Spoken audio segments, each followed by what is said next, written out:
Welcome student. In today's online class, let's take textual questions, short answer type questions of the poem The Voice of Rain. First question. There are two voices in the poem. इस poem के अंदर दो voices हैं, दो आवाज़ें हैं, दो लोग हैं, वो बात कर रहे हैं, दो बातें हो रही हैं. What do they belong to? ये आवाज़ें हैं वो किनकी हैं. What lines indicate this? कौन सी लाइनें ये हमें बताती हैं कि इस पोएम के अंदर दो वॉइसेस हैं. आंसर रहेगा आपका the first voice is that of the poet. एक आवाज़ तो पोएट की है. The second voice is that of the rain. दूसरी आवाज़ है वो बारिश की है, वर्षा की है. The lines which indicate these voices are, वो लाइनें जो ये हमें बताती हैं कि दो आवाज़ें हैं वो ये हैं. तो वो दोनों आपने लिखनी है. ठीक है, यहाँ पर दोनों लाइनों के लिए मैंने डॉट डॉट लगाया हुआ है. आप इसको अगर आपको याद नहीं हो तो छोड़ भी सकते हो. You can leave this type of blanks also, but you have to write the first line and the fourth line. तो आंसर रहेगा हमारा and what art thou said I to the soft falling voice. Okay, तो first voice is that of the poet. I word indicates this. And आगे आपकी है which strange to tell give me an answer as here translated. I am the poem of earth sad the voice of rain. ठीक है, तो ये आपकी है वो थर्ड लाइन है जो कि आपको ये बता रही है. तो आपने इस प्रकार से इसको लिखना है. तो ये हमने कोट किया हुआ है, कोमाज में लिखना है क्योंकि ये पोएम से स्टेंजा है वो उठाया गया है. Second question. What does the phrase strange to tell mean in the poem The Voice of Rain? ये जो poem The Voice of Rain है इसके अंदर strange to tell जो word आया हुआ है, ठीक है, strange to tell word है वो आया हुआ है. इस प्रकार से आप देख सकते हो strange to tell word है वो आया हुआ है सेकंड लाइन के अंदर which strange to tell. तो ये जो word है ये क्या इंडिकेट करता है? तो आंसर रहेगा it means the poet feels surprised. इसका मतलब है कि कवि है वो सरप्राइज फील करता है when the rain gives him an answer, जब रेन उसको आंसर देती है. तो थर्ड क्वेश्चन आएगा हमारा. Third question. There is a parallel between. एक पैरेलल है, पैरेलल का मतलब कंपैरिजन होता है. There is a parallel between rain and music. Rain की तुलना है वो म्यूजिक के साथ की गई है. Which word indicate this?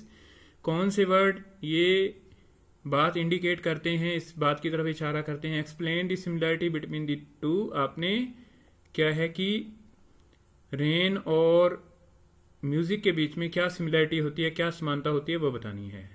तो आंसर रहेगा there is a beautiful parallel between rain and music in this poem. इस पोएम के अंदर रेन की तुलना, बारिश की तुलना म्यूजिक के साथ की गई है. Firstly both of them have a rhythm.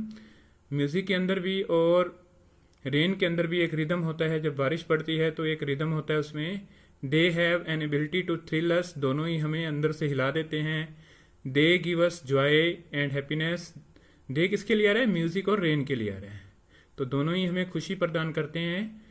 Lastly both have a cycle. और अंत के अंदर दोनों के अंदर ही एक साइकिल होता है. ठीक है, एक चक्र होता है. दोनों ही चक्र होता है, दोनों के अंदर एक चक्र होता है. Next question number 4. How is cyclic movement of the rain brought to us? ठीक है, compare it what you have read in science. आपने साइंस में पढ़ा होगा कि वाटर साइकिल कैसे होती है, वाटर साइकिल कैसे होती है, जल चक्र कैसे होता है. तो वो कैसे होता है?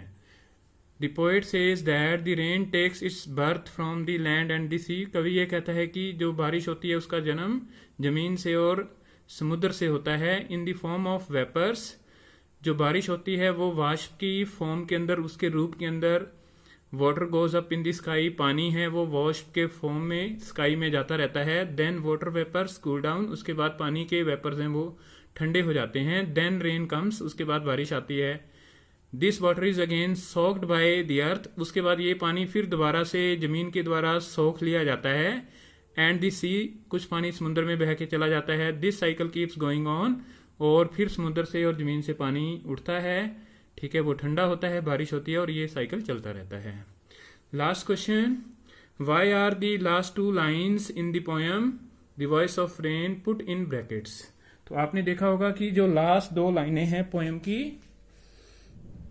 These are two last lines, इनको ब्रैकेट के अंदर है, वो क्यों पुट किया गया है? देखो यहां पर ब्रैकेट लगाया हुआ है, ठीक है, लास्ट टू लाइन्स के अंदर यहां से ब्रैकेट क्लोज हो रहा है आपका, और यहां से इसको ब्रैकेट में क्यों बोलते हैं? इनको पैरेंथीज बोलते हैं इंग्लिश पोइटिक लैंग्वेज के अंदर, ठीक है। तो इसको ब्रैकेट में क्यों पुट किया गया है? तो these two lines are put in brackets because they have no relation with the main theme of the poem. ये लाइनें हैं वो ब्रैकेट्स में डाली गई हैं क्योंकि इनका पोएम की मेन थीम से कोई ताल्लुक नहीं है, कोई संबंध नहीं है, ये अलग से ही है, रेकन्ड और अनरेकन्ड ड्यूली विद लव रिटर्न, ठीक है। तो मतलब म्यूजिक को कोई सुने ना सुने, लेकिन फिर भी म्यूजिक है वो हमें खुशी प्रदान करके चला जाता है, ये पोएट कहना चाहता है। तो student, these are short answer type question of this poem. I hope that now you will be able to do these questions. Write down these questions in your notebook and learn these questions. This will be your homework. Thanks for listening me and have a nice day.